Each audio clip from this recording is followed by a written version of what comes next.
ज्ञान वाणी का नव उपहार, पहुंची शिक्षा के द्वार, पढ़े लिखे और बने कुशल, ज्ञान वाणी का उद्देश्य सफल। ज्ञान वाणी।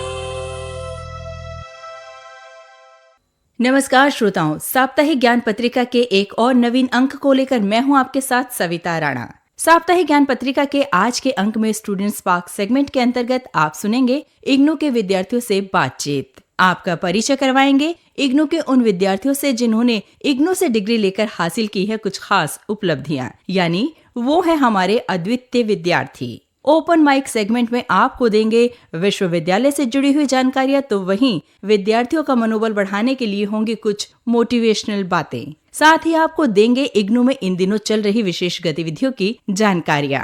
करियर सेगमेंट के अंतर्गत आप जानेंगे कैसे बनाएं ट्राइबल स्टडीज में अपना करियर। क्या आप जानते हैं सेगमेंट में आप जानेंगे ज्ञान विज्ञान से जुड़ी हुई कुछ रोचक जानकारियां। तो वहीं कार्यक्रम के स्पेशल सेगमेंट में जानेंगे साहित्यकार रामविलास शर्मा के बारे में।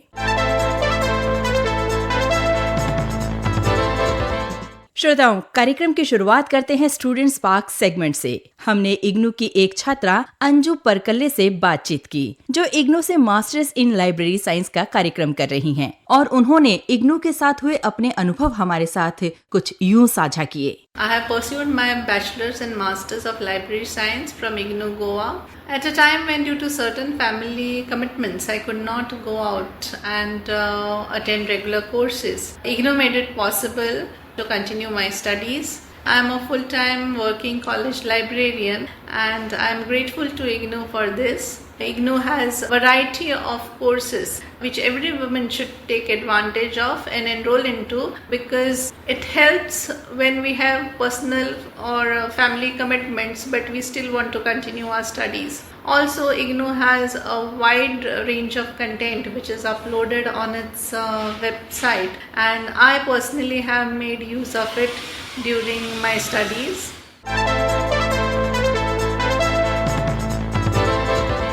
आप सुन रहे हैं साप्ताहिक ज्ञान पत्रिका ज्ञानवाणी दिल्ली FM 105.6 मेगाहर्ट्ज पर। आइए अब बात करते हैं हमारे अद्वितीय विद्यार्थी सेगमेंट की। इग्नू अपने छात्रों को उच्चतर और बेहतर शिक्षा प्रदान करता है, जिससे उनके करियर को मिलती है नई ऊंचाइयां।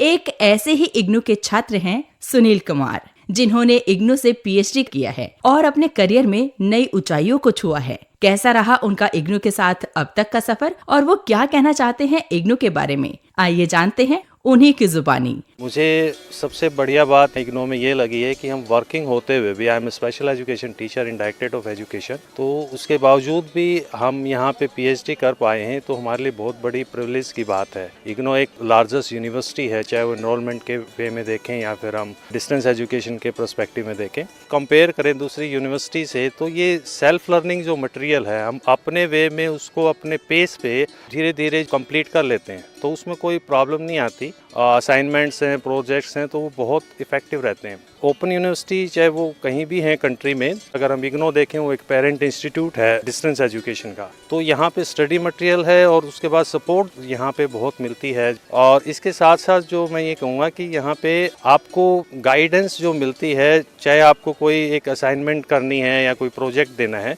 तो वो उसके लिए आपको बार बार वो रिमाइंडर मिलते हैं, जिससे हम प्रिपेयर कर पाते हैं अपने आप को। तो मैं बड़ा सौभाग्यशाली हूँ कि मैं इस यूनिवर्सिटी से जुड़ा हूँ और अपनी PhD को मैंने कंप्लीट किया।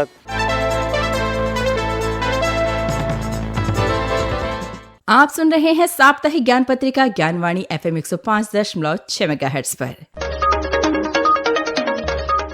कार्यक्रम में अब बढ़ते हैं अपने अगले सेगमेंट ओपन माइक की तरफ।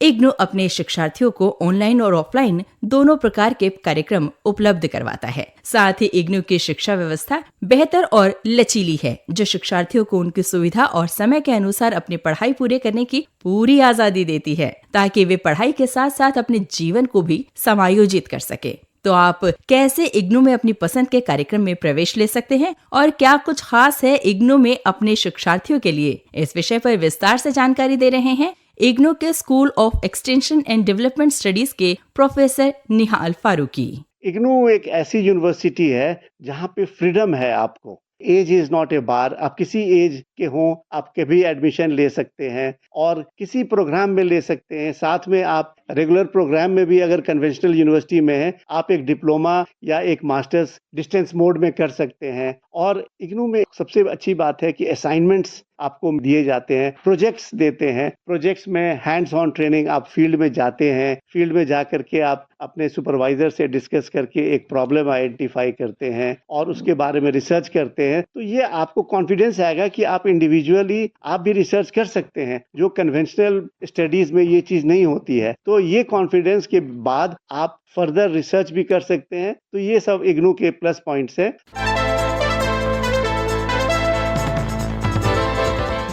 आप सुन रहे हैं साप्ताहिक ज्ञान पत्रिका ज्ञानवाणी FM 105.6 मेगाहर्ट्ज पर। इंदिरा गांधी राष्ट्रीय मुक्त विश्वविद्यालय यानी इग्नू में जुलाई सत्र 2025 के लिए पंजीकरण और पुनः पंजीकरण की प्रक्रिया अब भी जारी है। अधिक जानकारी के लिए आप इग्नू की ऑफिशियल वेबसाइट पर विजिट कर सकते हैं। ऑफिशियल वेबसाइट है www.ignu.ac.in।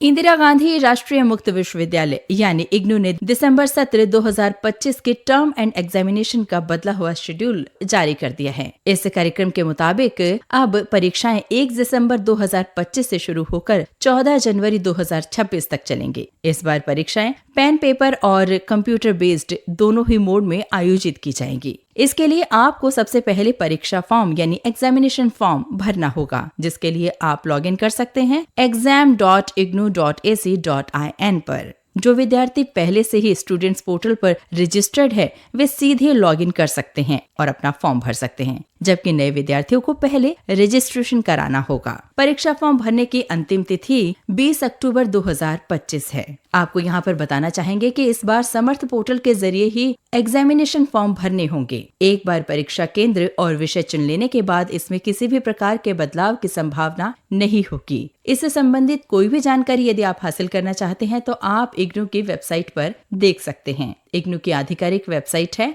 www.ignu.ac.in।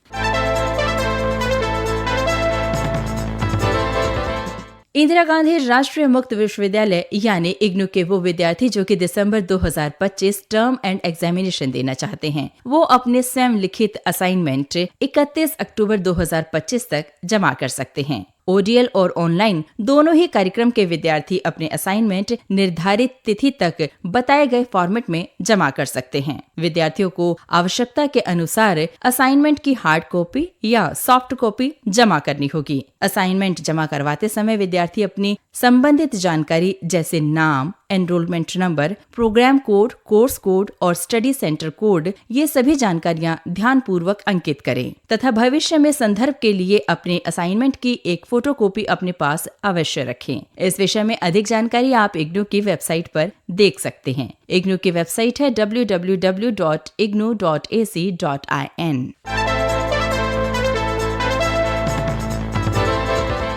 इंदिरा गांधी राष्ट्रीय मुक्त विश्वविद्यालय यानी इग्नू अपने छात्रों में रचनात्मकता, नवाचार और उद्यमिता को बढ़ावा देता है। भारत सरकार के आत्मनिर्भर भारत मिशन तथा NEP 2020 को प्रमोट करने के लिए इग्नू हर वर्ष अपने इनोवेटर्स और एंटरप्रेन्योर स्टूडेंट्स को उनकी रचनात्मकता, नवाचार और उद्यमिता के लिए बेस्ट इनोवेशन अवार्ड देता है। इस वर्ष भी इग्नू अपने स्टूडेंट से बेस्ट इनोवेशन अवार्ड 2025 के लिए आवेदन आमंत्रित करता है। छात्र अपने आवेदन से संबंधित समस्त जानकारियां बताए गए फॉर्मेट में 25 अक्टूबर 2025 तक भर के भेज सकते हैं। इस विषय में विस्तृत जानकारी के लिए आप इग्नू की वेबसाइट विजिट करें। वेबसाइट है www.ignu.ac.in।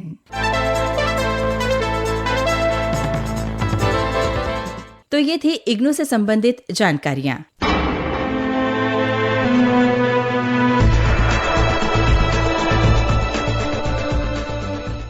क्या आप जानते हैं जिप कोड में जिप का अर्थ है जोनिंग इंप्रूवमेंट प्लान।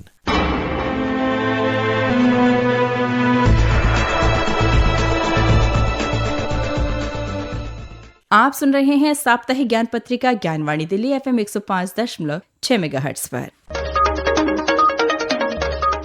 आइए अब बढ़ते हैं कार्यक्रम में अपने अगले सेगमेंट करियर सेगमेंट की तरफ। करियर सेगमेंट में आज जानते हैं कैसे बना सकते हैं आप ट्राइबल स्टडीज में अपना सुनहरा भविष्य।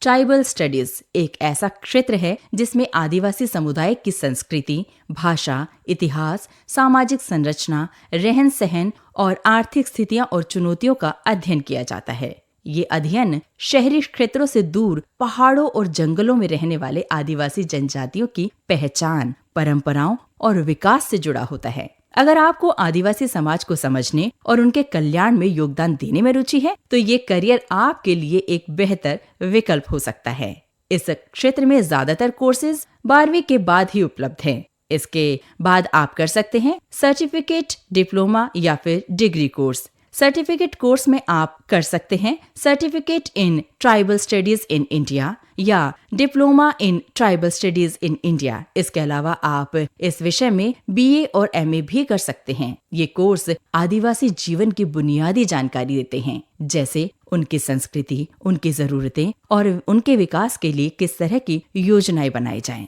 ट्राइबल स्टडीज की डिग्री या सर्टिफिकेट करने के बाद आप कई क्षेत्रों में रोजगार के अवसर प्राप्त कर सकते हैं, खासकर आदिवासी विकास अनुसंधान और नीति निर्माण में। आप विश्वविद्यालयों या रिसर्च इंस्टीट्यूट में लेक्चरर, प्रोफेसर या रिसर्चर्स भी बन सकते हैं। आदिवासी इतिहास, संस्कृति पर आप शोध भी कर सकते हैं। इसी तरह से आप गैर सरकारी संगठनों में आदिवासी अधिकारों, सांस्कृतिक संरक्षण, सामुदायिक विकास पर भी काम कर सकते हैं। ट्राइबल स्टडीज न सिर्फ ज्ञान देता है बल्कि समाज सेवा का एक माध्यम भी बनता है। तो यदि आपकी भी रुचि है ट्राइबल स्टडीज में, तो ये क्षेत्र आपके लिए बिल्कुल उपयुक्त है। आप भी बना सकते हैं ट्राइबल स्टडीज में अपना सुनहरा भविष्य।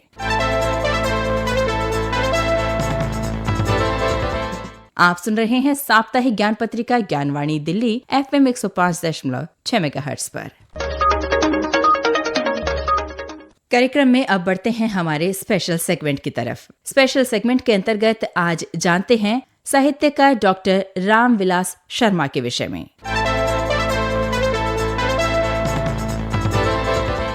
डॉक्टर रामविलास शर्मा आधुनिक हिंदी साहित्य के प्रमुख आलोचक, निबंधकार, विचारक, कवि, भाषाविद, इतिहासवेता और मार्क्सवादी चिंतक थे। उनका जन्म 10 अक्टूबर 1912 को उत्तर प्रदेश के उन्नाव जिले के ऊंच गांव सानी में एक साधारण परिवार में हुआ था। रामविलास शर्मा ने लखनऊ विश्वविद्यालय से अंग्रेजी साहित्य में MA की डिग्री प्राप्त की और वहीं अस्थायी रूप से अध्यापन करने लगे। 1940 में उसी विश्वविद्यालय से उन्होंने PhD की डिग्री हासिल की। उनकी साहित्यिक यात्रा सन 1934 में सूर्यकांत त्रिपाठी निराला के संपर्क से शुरू हुई, जब उन्होंने निराला जी की कविता नामक अपना पहला आलोचनात्मक लेख पत्रिका चांद में प्रकाशित किया। डॉक्टर रामविलास शर्मा हिंदी आलोचना में प्रगतिवादी समीक्षा पद्धति के प्रमुख स्तंभ थे। उनके लेखन में साहित्य के अलावा दर्शन, संस्कृति और राजनीति शामिल रहे। यदि उनकी प्रमुख रचनाओं की बात की जाए तो उनकी कुछ साहित्यिक आलोचनाएं हैं। साल 1941 में आई प्रेमचंद, निराला जो कि 1946 में प्रकाशित हुआ, और प्रेमचंद और उनका युग 1952 में। डॉक्टर रामविलास शर्मा ने 1996 में अपनी आत्मकथा अपनी धरती अपने लोग 3 खंड में लिखी। डॉक्टर रामविलास शर्मा को साहित्य अकादमी पुरस्कार, शलाका सम्मान जो कि हिंदी अकादमी का प्रथम सर्वोच्च सम्मान है, जो उन्हें वर्ष 1986-87 में दिया गया। तो वहीं 1991 में उन्हें उनकी कृति भारत के प्राचीन भाषा परिवार और हिंदी के लिए व्यास सम्मान से सम्मानित किया गया। तो ये थी जानकारी डॉक्टर रामविलास शर्मा के विषय में। आप सुन रहे हैं साप्ताहिक ज्ञान पत्रिका ज्ञानवाणी दिल्ली FM 105.6 मेगाहर्ट्ज पर। कार्यक्रम में आइए अब बढ़ते हैं हमारे अगले सेगमेंट मोटिवेशनल थॉट की ओर।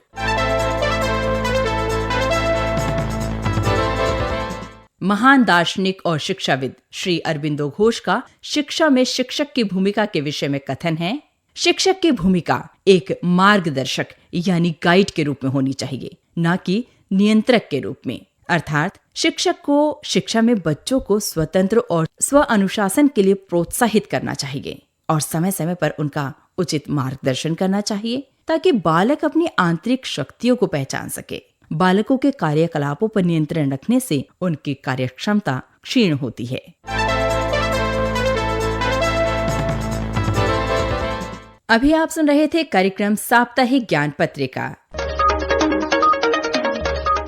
इस कार्यक्रम को आप तक पहुंचाने में तकनीकी सहयोग दिया PR सैमुअल ने। स्वर एवं आलेख सविता राणा का। संपादन किया सदन लाल ने और कार्यक्रम के प्रस्तुतकर्ता थे मुकेश सक्सेना। साप्ताहिक ज्ञान पत्रिका के इस अंक में आज बस इतना ही। आपसे फिर होगी मुलाकात। तब तक के लिए मुझे यानी सविता राणा को दीजिए इजाजत। नमस्कार।